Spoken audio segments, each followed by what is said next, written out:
Welcome back mga kababayan sa Tagalog Crime Stories kung saan ibinabahagi ko ang aking obsession sa true crimes at isinasalaysay ko ito sa Tagalog. Kung gusto mo ang mga ganitong contents, make sure to subscribe at turn on all the notifications para lagi kang updated sa mga bago kong videos. Kung gusto mo naman na suportahan ang aking channel sa ibang paraan, you may do so by checking these options.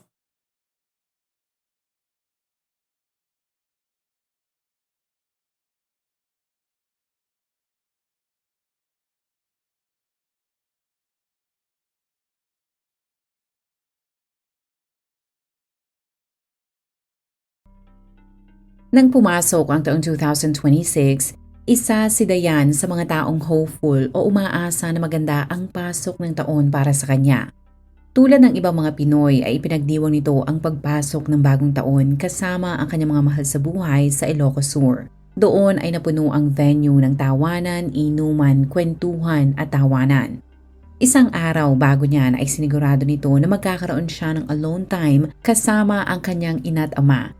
At sa caption ay nalaman ko na siya ay nag-iisa palang anak na babae ng kanyang mga magulang. Sa video naman na ito na ibinahagi ni Dayan noong January 1 ay walang pinagkaiba ang eksena. Kasama ang kanyang mga mahal sa buhay ay in-enjoy nito ang dagat at limitadong pagkakataon para makasama ang kanyang pamilya. Base sa ulat, ang 38 taong gulang ay born and raised sa probinsya ng Ilocos Sur at ang mga taong malapit sa kanya ay tinatawag itong Bok. Ito ay inilarawan na mabait at napakabuting anak, kapatid at pinsan.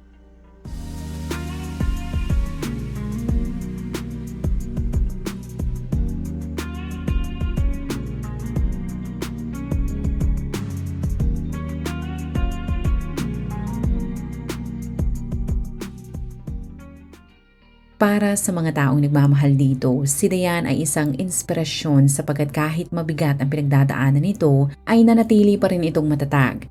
At para paalalahanan ang kanyang sarili na laging bumangon at huwag papatalo sa mga problema, ay makikita mo sa social media page nito ang pangungusap na I release what hurt me and walk forward. Ngunit para sa malalapit dito ay may mas malalim at mabigat itong pinaghuhugutan. Si Dayan ay lumalabas pa lang minsan ang ikinasal sa taong nagngangalang John Molinido at ang kanilang pagsasama ay nagbunga ng 3 mga anak. Ang relasyon ni Dayan at John ay naging maayos at tulad ng ibang mag-asawa, ang dalawa ay nagkaroon rin ng mga bagay na hindi nila napagkakasunduan. Ngunit kung ay iba ay nagagawang magkasundo kahit napakatindi na kanilang alitan, sina Dayan ay nagdesisyon naman na maghiwalay ng landas. Ang pangangalaga sa kanilang 3 anak ay napunta kay Dayan at ginawa nito ang lahat upang mabigyan ng mga bata hindi lamang ng maayos na buhay, ngunit stable na tahanan kung saan ay kahit hindi na mga ito kasama ang kanilang ama ay hindi sila makakaramdam ng kakulangan.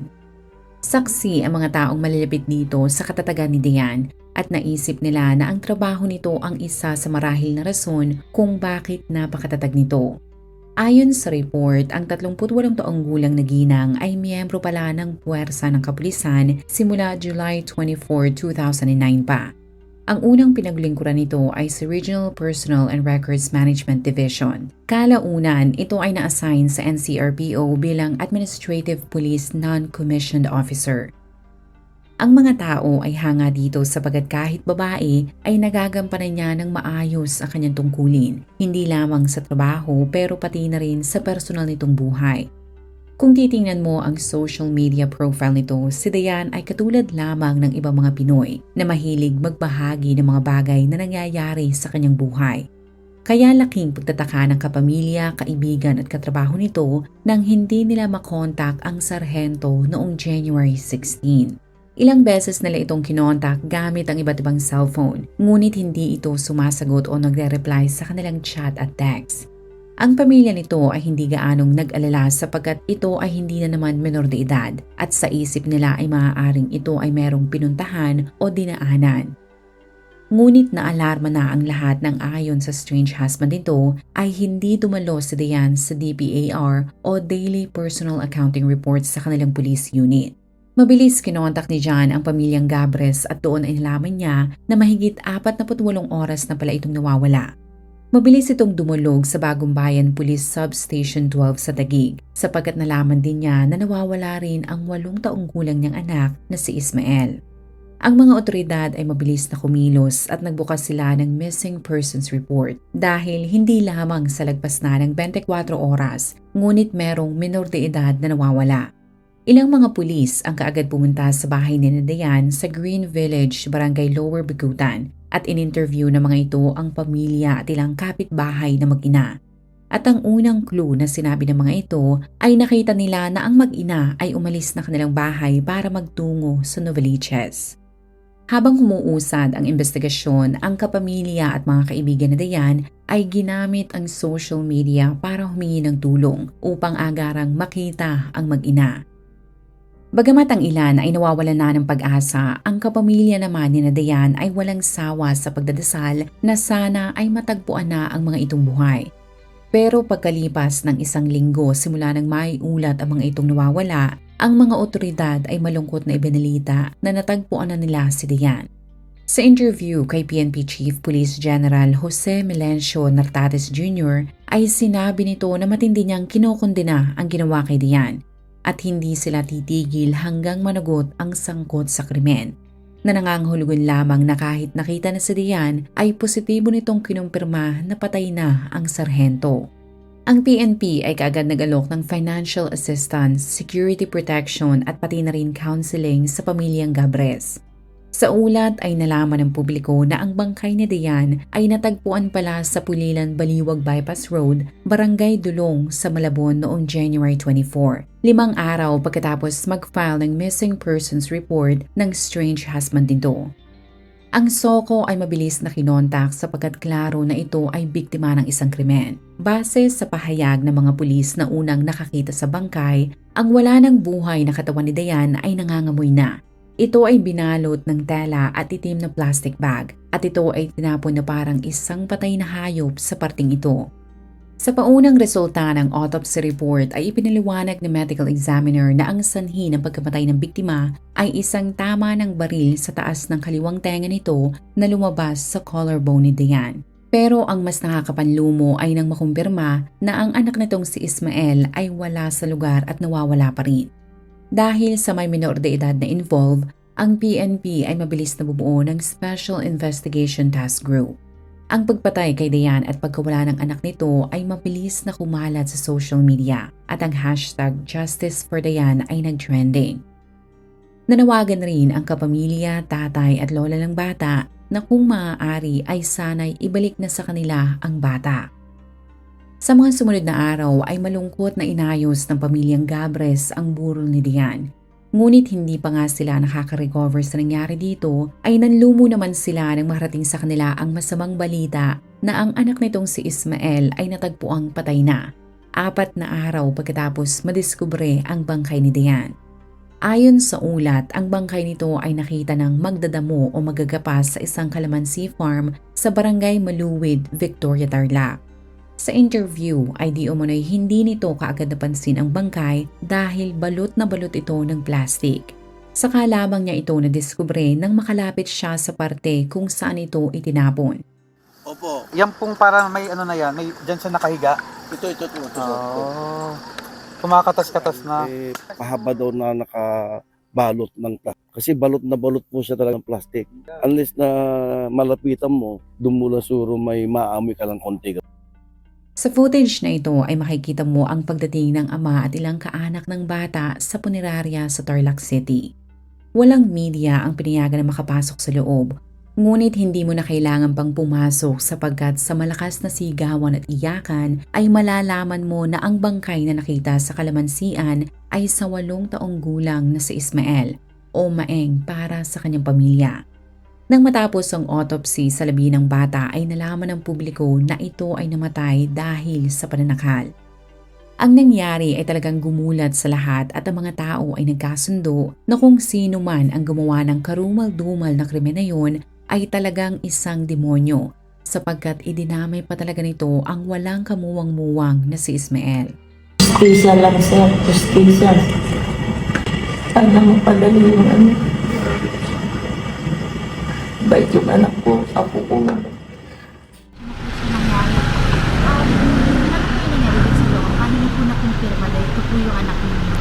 Base po sa mga uling suot niya, sa gamit niya, sapatos, tapos yung build ng katawan. Tapos yung mukha, ma-identify pa naman po. Hindi ko kaya siyang tingnan ng ganong katagal. Hindi niya deserve yung ganong ginawa sa kanya. Habang naghahanap ng eksplanasyon at kasagutan ang publiko sa maaaring rason kung bakit ang mag-ina ay pinatay, ang strange husband ni Diane na si John ay itinuring naman na person of interest ng mga pulis. Bagamat normal lamang sa mga otoridad na unahing tingnan ang mga taong malalapit sa biktima dahil yun ang nasa protocol, ang mga tao ay kaagad pinagbintangan ang dating asawa ng biktima. Hindi rin nakatulong ng mabunyag na ito pala ay isang pulis rin. Ang ilan ay naghinala na baka pinatay nito ang kanyang mag-ina pagkatapos ng matinding pagtatalo ng mga ito.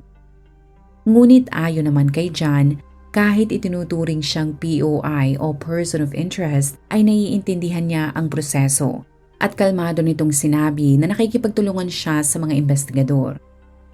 Sa interview ay ibinahagi nito na pagkatapos nilang maghiwalay, sina Diane ay nanatili sa bigutan at ito na ang nangalaga sa kanilang 3 mga anak. Bagamat hindi matagumpay ang kanilang pagsasama, silang dalawa ay nagkasundo naman na i-prioritize ang mga bata at sila ay nagkaroon na maayos na co-parenting, kung saan ay nag-uusap lamang sila kung ang topic ay tungkol sa kanilang mga anak. Nang makumpirma ng mga otoridad na meron nga itong solidong alibay, ay tinanggal nila si John sa listahan ng mga POIs. Ang ibang miyembro ng task group na nag-iimbestiga sa nangyari ay sinuyod ang ilang kalsada at nagtanong-tanong sa mga establishmento sa pagbabaka sakali na nahagip ng CCTV ng mga ito ang sasakyan na dala ng mag-ina noong January 16. Sa dami ng mga taong tumulong at kusang nagbigay ng kanilang mga security footage, ang mga otoridad ay hindi nahirapan na makita ang sasakyan ng biktima. Pero ang nakakapagtaka ay ang Toyota Innova na may plakang NAK 2796 na pagmamay-ari ng biktima ay nakita noong January 31 ng Regional Highway Patrol Unit sa Baguio City. Ang mga otoridad ay masaya at kontento sapagkat isang malaking break sa kanilang investigasyon ang pagka-recover sa Toyota. Sa kadahilanan na nakita na nila ang sasakyan, ang mga otoridad ay sinabi na may posibilidad na baka ang taong pumatay sa mga ito ay may personal na galit sa mag-ina. Pero ayon naman sa pamilya ni Diane, wala silang alam na taong may galit dito sapagkat talaga namang napakabait at friendly nito. At bago magtapos ang buwan ng Enero, ang pamilyang Gabres na hindi mapigilang maging emosyonal sa burol ay bahagyang gumaan ang loob nang lumabas ang balita na ang mga otoridad ay meron ng naarestong 3 tao na paniniwalaan nilang may kinalaman at pumatay sa mga biktima. Base sa ulat, ang mga otoridad ay inaresto ang mga salarin sa pag-ita ng bandang alas 8 at alas 11:30 ng gabi noong January 30 sa Barangay San Agustin, Novaliches at Barangay San Bartolome sa Quezon City. Nang maaresto ang 3 ay dala-dala rin ng mga otoridad ang search warrant kaya nagawa nilang mahalughog ang bawat sulok ng bahay ng mga ito. Doon ay narecover nila ang ilang identification cards, 100,000 cash at ilang cellphones na pagmamay-ari ng mga ito. Pero mas lumakas ang hinala nila na may kinalaman talaga ang 3 sa pagpatay dahil narecover din nila ang 2 cellphones na pagmamay-ari ng mga biktima. Ang pagkatao at mukha ng mga salarin ay hindi ibinahagi sa publiko, pero hindi napigilan ng mga otoridad ang ilang mga tao na sabihin na ang mga nadampot ay sina Pia Katrina Panganiban, asawa nitong si Christian Suarez at driver na si Hil Valdemoro. Ang mga tao ay galit na galit sa 3, pero mas nasuklam sila sa mga ito nang malaman na si Pia ay hindi lamang personal na kakilala ang biktima, ngunit itinuring itong parang kapamilya na ni Diane. Ang pamilyang Gabres naman ay nakadama rin ng galit sa 29 na taong gulang ni suspect dahil lumalabas pala na ito ay inaanak sa kasal ni Diane. Sa madaling salita ay parang isang anak na talaga ang turing ng biktima sa suspect. Gamit ang salaysay, digital evidence tulad ng text message, chats, pati security footage na nakalap ng task group, ibinahagi ng mga otoridad na ang maaaring nangyari noong January 16 kung kailan nawala ang mag-ina. Si Diane kasama si Ismael na pangalawa nitong anak ay nakipagkita kay Pia. Hindi para lumabas, magkape o manood ng pelikula, Ngunit ang adyenda ng mga ito ay para ipagbenta ang sasakyan ni Dayan. Dala ang Toyota Innova ay dumiretso ito sa bahay ni Pia sa Novaliches. Ang biktima ay lagay ang loob na magiging maayos at mabilis ang transaksyon sapagkat ang sarili niyang inaanak ang nangangasiwa nito. Ibig sabihin ay wala na siyang gagawin kundi ibigay na lamang ang mga papeles na nilagdaan niya.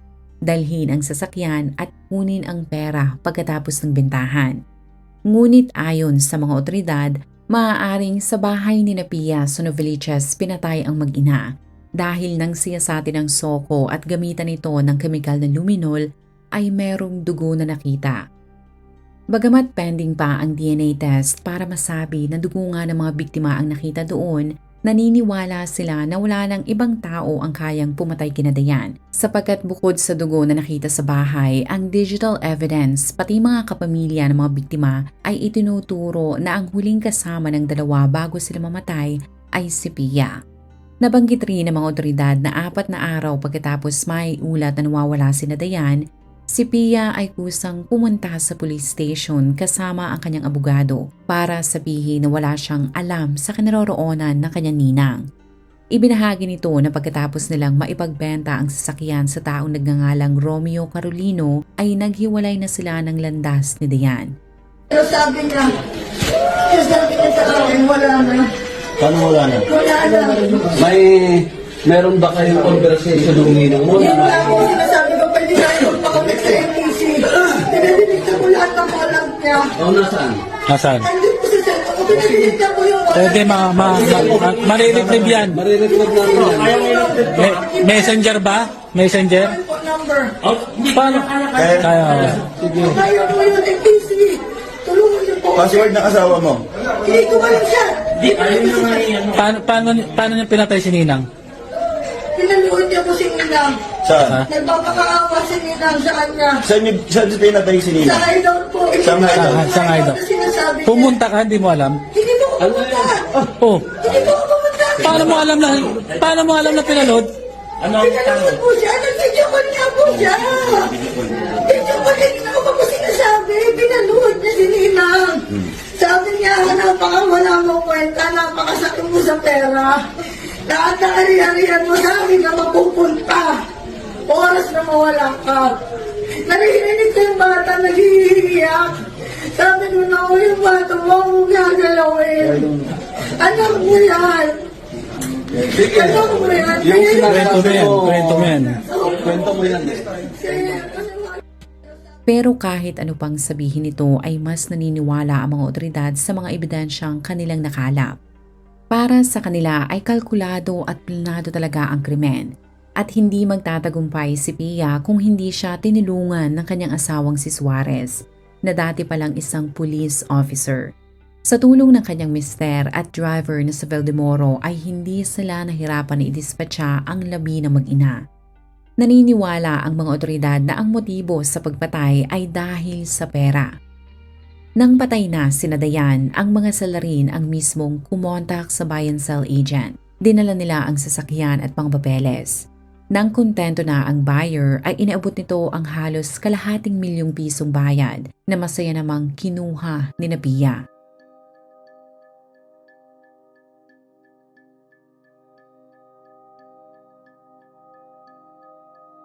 Ang tatlo ay nakatakdang sampahan ng patong-patong na mga kaso. Ngunit ang isa sa mga ito ay sinabi na 4 sila na nagtulong-tulong sa krimen. Pero di umano'y hindi siya ang pumatay sa mag-ina. Sa halip ay tinuro nito na sina Pia, Suarez at isa pa niyang kaibigan ang talagang mastermind sa pagpatay. Para sa mga otoridad ay case closed na ang nangyari. Pero upang makasigurado na wala na talagang lusot ang mga salarin, makikita mo sa video na ito na pinuntahan nila ang lugar na itinuro ng suspect kung saan niya di umano itinapon ang baril na ginamit. Ang mga pulis ay sinabi na gusto nilang makita ang baril na ginamit para magkaroon sila ng malakas na kaso laban sa tatlo. Bukod sa kanilang mata, paa at kamay, ang mga otoridad ay gumamit na rin ng metal detector para mapadali ang paghahanap. Kung ikaw ay nakinig hanggang sa dulo ng video na ito, maraming salamat sa panonood sa episode na ito. Please consider leaving a comment or i-like ang video na ito. At kung may kaso ka na gusto mong i-cover ko, please let me know. Magandang araw sa'yo, kabayan.